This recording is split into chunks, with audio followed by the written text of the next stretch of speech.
अस्सलाम वालेकुम। मैं तुहाडा लक्की भाई अपने ही जाति चैनल तो तुहाडे नाल गल कर रहा। अज दा जिहड़ा वाकया जिहड़ा बजुर्गां वड्डियां नाल की कहंदे गुजरिया आ, उन्हां ने हड्ड बीती, जग बीती, ਜਿਹੜੀ भी बीती हैगी बीती ते मेरे को सुनो ते गौर नाल सुनो। आड़े विचों अद्धी स्किप करके फिर फोन करके पुछदे आ ना ते तुहाडी मेहरबानी यार, जां पूरी सुन लिया करो जां मैनूं फोन करके ये फिर ना पुछिया करो कि की वाकया इत्थों की होया सी। तुहाडा नैट दा पैकेज मुक जांदा जां तुहानूं पता नहीं लगदा। तुसीं बड़े शरारती लोग हो, मैनूं जान के तंग करदे। अच्छा जी, बंदा जी पुराने हिंदुस्तान की गल आ, ठीक है ना, चढ़दे पंजाब की गल, उदों चढ़दा पंजाब सारा हिंदुस्तान हुंदा जी, पाकिस्तान ते इंडिया, ठीक है ना। हिंदुस्तान की गल है तो उदों ना मेले लगदे हुंदे सी।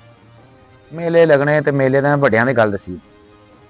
मेले लगने ते मेलिਆਂ ਦੇ ਵਿੱਚ ना ਹੁੰਦਾ ਸੀਗਾ ਵਾਲਾ ना ਕੀ ਉਹਨੂੰ ਕਹਿੰਦੇ ਕਿ ਦੋ ਦੋ ਤਿੰਨ ਤਿੰਨ ਦਿਨ ਜਾਣਾ ਮੇਲਿਆਂ ਤੇ ਉਹ ਵੱਡੇ ਦੱਸਦੇ ਕਿ ਇੱਕ ਬੰਦਾ ਸੀਗਾ ਨਾ, ਉਹ ਨਾ ਖਾਦਾ ਬਹੁਤ ਹੁੰਦਾ ਸੀ, ਯਾਨੀ ਕਿ ਖਾਣ ਪੀਣ ਦਾ ਨਾ ਬੜਾ ਹੀ ਟੌਰੀ ਖਾਂਦਾ ਹੁੰਦਾ ਸੀ। ਯਾਨੀ ਕਿ ਜਿੱਦਾਂ ਪਿੱਛੇ ਜੇ ਇੱਕ ਖਬਰ ਆਈ ਨਹੀਂ ਸੀ ਕਿ ਬੰਦਾ 100 ਰੋਟੀ ਖਾਂਦਾ ਇੱਕ ਟਾਈਮ 'ਚ ਤੇ ਉਹਦੇ ਕੋਲ ਖਾਣਾ ਨਹੀਂ ਪੂਰਾ ਹੁੰਦਾ ਤੇ ਹਕੂਮਤ ਦੇ ਅੱਗੇ ਕਹਿਣ ਦਿਆ ਸੀ, ਉਸ ਕਿਸਮ ਦਾ ਬੰਦਾ ਸੀ। ਯਾਨੀ ਕਿ ਖਾਣ ਪੀਣ 'ਚ ਜਿੰਨਾ ਮਰਜ਼ੀ ਦੇ ਦਿਓ ਤਾਂ ਖਾ ਲੈਂਦਾ ਸੀ। ਉਹਨੂੰ ਬੰਦੇ ਕਹਿੰਦੇ ਚੱਲ ਯਾਰ ਮੇਲਾ ਦੇਖਣ ਚਲੀਏ। ਕਹਿੰਦੇ ਚਲੋ ਯਾਰ, ਪੱਠੇ ਉਹਨਾਂ ਨੇ ਇਕੱਠੇ ਕੀਤੇ 2 ਦਿਨ ਦੇ, ਘਰਦਿਆਂ ਨੂੰ ਪਿੱਛੇ ਪਰੇਸ਼ਾਨੀ ਨਾ ਬਣੇ, ਮਾਲ ਡੰਗਰ ਦਾ ਕਰ ਕਰਾ ਕੇ ਨਾ ਤੇ ਨਿਕਲ ਗਏ ਮੇਲੇ ਤੇ ਚਲੇ ਗਏ। ਮੇਲੇ ਤੇ ਜਾ ਕੇ ਨਾ ਉੱਥੇ ਉਹ ਖੱਤਰੀ ਨੂੰ ਕਹਿੰਦੇ ਕਿ ਉਹ ਹਲਵਾ ਬਣਾਉਣ ਦਿਆ ਸੀ। ਉਹਨੂੰ ਕਹਿੰਦੇ ਯਾਰ ਕਿ ਆਹ ਇੱਕ ਬੰਦੇ ਨੂੰ ਰਜਾਉਣਾ ਵਾ, ਦੱਸ ਕਿੰਨੇ ਪੈਸੇ। ਉਹ ਕਹਿੰਦਾ ਭਾਈ ਜੀ 1.5 ਰੁਪਈਆ। ਪੁਰਾਣੇ ਵਕਤ ਦੀ ਗੱਲ ਹੈ, 1.5 ਰੁਪਈਆ ਲਊਂਗਾ। 1.5 ਰੁਪਈਆ ਅੱਜ ਦੇ ਹਿਸਾਬ ਨਾਲ ਸਮਝ ਲਓ ਕਿ 2-3 ਹਜ਼ਾਰ ਰੁਪਈਆ ਸਮਝ ਲਓ ਉਸ ਹਿਸਾਬ ਨਾਲ, ਕਿ ਮੈਂ ਹਲਵਾ ਖਵਾਉਣਾ ਇਹਨੂੰ, ਇਹ ਖਾ ਲਵੇ, ਜਿੰਨਾ ਖਾ ਲਵੇ 1.5 ਰੁਪਈਆ ਲਊਂਗਾ। ਉਹਨੇ ਕਿਹਾ ਚੱਲ ਠੀਕ ਆ। ਬਹਿ ਗਏ ਹੁਣ ਬੰਦੇ, ਉਹ ਬੰਦਾ ਹੁਣ ਬਹਿ ਗਿਆ। ਉਹਨੇ ਕਿਹਾ ਜੀ ਉਹ ਜਿਹੜੀ ਪਰਾਜੇ ਚੋਂ ਪਕਾਉਂਦੇ ਨੇ, ਪਕਾ ਪੂ ਕੇ ਉਹਨੇ ਕਿਹਾ ਇੱਕ ਖਾਊਗਾ ਰੱਜ ਜਾਊਗਾ। ਚੁੱਕਿਆ, ਚੁੱਕ ਕੇ ਲਿਆ ਕੇ ਅੱਗੇ ਰੱਖਿਆ, ਚੌਧਰੀ ਸਾਹਿਬ ਵਾਲੋ ਖਾਓ।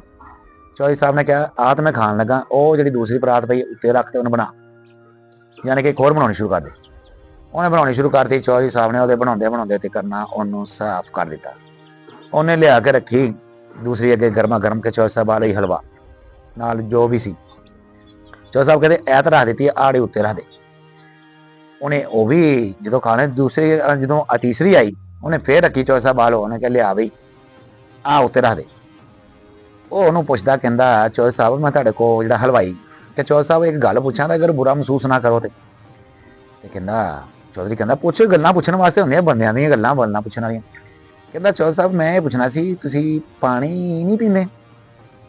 ਕਹਿੰਦਾ ਉਹ ਚੌਧਰੀ ਕਹਿੰਦਾ ਜਿਹੜਾ ਮੇਲਾ ਦੇਖਾਂਗੇ, ਕਹਿੰਦਾ ਸ਼ੁਰੂ ਤੋਂ ਹੀ ਆਦਤ ਪਈ ਆ ਕਿ ਵੱਡਿਆਂ ਤੋਂ ਸ਼ੁਰੂ ਤੋਂ ਜਦੋਂ ਨਾ ਖਾਣਾ ਅੱਧਾ ਖਾਈਏ ਨਾ ਉਦੋਂ ਪਾਣੀ ਪੀਦਾ। ਉਹ ਜਦੋਂ ਦੁਕਾਨਦਾਰ ਨੇ ਸੁਣਿਆ ਕਿ ਅੱਧਾ ਖਾਣਾ ਖਾਂਦੇ ਤੇ ਫੇਰ ਪਾਣੀ ਪੀਂਦੇ, ਚੌਧਰੀ ਸਾਹਿਬ ਉਹ ਹੱਥ ਜੋੜ ਖੜਾ ਹੋਇਆ, ਚੌਧਰੀ ਸਾਹਿਬ ਮੇਰੇ ਕੋਲ ਤੇ ਆ 3 ਦਿਨ ਮੈਂ ਮੇਲਾ ਚਲਾਉਣਾ ਸੀ, ਤੁਸੀਂ ਅੱਧਾ ਮੇਰਾ ਰਾਸ਼ਨ ਖਾ ਗਏ ਤੇ ਅਜੇ ਤੱਕ ਤੁਸੀਂ ਅੱਧਾ ਨਹੀਂ ਖਾਧਾ, ਠੀਕ ਆ ਨਾ। ਰਾਸ਼ਨ ਤੇਰਾ ਮੇਰਾ ਮੁੱਕ ਚੱਲਾ, ਜਿਹੜਾ ਮੈਂ ਜਿੰਨਾ 3 ਦਿਨ ਹਲਵਾ ਚਲਾਉਣਾ ਸੀ, ਤੇ ਅਜੇ ਤੁਸੀਂ ਕਹਿੰਦੇ ਕਿ ਜਦੋਂ ਖਾਣਾ ਖਾਈਦਾ ਤੇ ਅੱਧਾ ਖਾਈਏ ਤੇ ਉਹ ਉਦੋਂ ਪਾਣੀ ਪੀਦਾ। ਉਹ ਬੰਦਾ ਕਹਿੰਦਾ ਹਾਂਜੀ ਭਾਈ ਸਾਡੀ ਤਾਂ ਸ਼ੁਰੂ ਤੋਂ ਰੂਟੀਨ ਬਣੀ ਹੈ ਕਿ ਅਸੀਂ ਅੱਧਾ ਖਾਣਾ ਖਾ ਕੇ ਫੇਰ।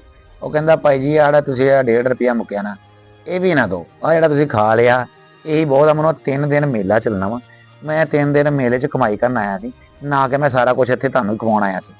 ਚੌਧਰੀ ਫਿਰ ਕਹਿੰਦਾ ਜਿਹੜੇ ਬੰਦੇ ਸੀ ਫਿਰ ਉਹਨਾਂ ਨੇ ਉਹਨੂੰ ਜੋ ਹਿਸਾਬ ਨਾਲ ਬਣਦੇ ਸੀ ਪੈਸੇ ਉਹਨੂੰ ਦਿੱਤੇ। ਉਹਨੂੰ ਕਹਿੰਦੇ ਠੀਕ ਆ ਭਾਈ ਤੂੰ ਤੇਰਾ ਅਸੀਂ ਹੱਕ ਨਹੀਂ ਰੱਖਦੇ, ਤੂੰ ਵੀ ਮਜ਼ਦੂਰੀ ਕਰਨ ਆਇਆ। ਉਹਨਾਂ ਨੇ ਮਜ਼ਦੂਰੀ ਵਾਸਤੇ ਉਹਦੇ ਮਤਲਬ ਕਿ ਜਿਹੜਾ ਹੱਕ ਬਣਿਆ ਉਹਨੂੰ ਦਿੱਤਾ, ਦੇ ਕੇ ਨਾ ਫਿਰ ਤੁਰ ਕੇ ਮੇਲਾ 2-3 ਦਿਨ ਵਾਸਤੇ ਫਿਰ ਉਹ ਫਿਰ ਤੁਰੇ ਤੇ ਆਪਣੇ ਘਰਾਂ ਨੂੰ ਗਏ। ਤੇ ਘਰੋਂ ਜਾ ਕੇ ਫਿਰ ਉਹਨਾਂ ਨੇ ਸ਼ਤਰੌਲ ਖਾਧੀ, ਕਿਉਂਕਿ ਪੱਠੇ ਘੱਟ ਵੱਢ ਕੇ ਆਏ ਸੀ। ਉਹ ਤੋਂ ਬੜੀ ਮਾਰ ਪਈ ਉਹਨਾਂ ਨੂੰ ਫਿਰ, ਠੀਕ ਹੈ ਨਾ। ਬਾਕੀ ਦੁਆਵਾਂ ਯਾਦ ਰੱਖਿਓ। ਬੜੀ ਮਿਹਰਬਾਨੀ। ਅੱਲਾ ਹਾਫਿਜ਼।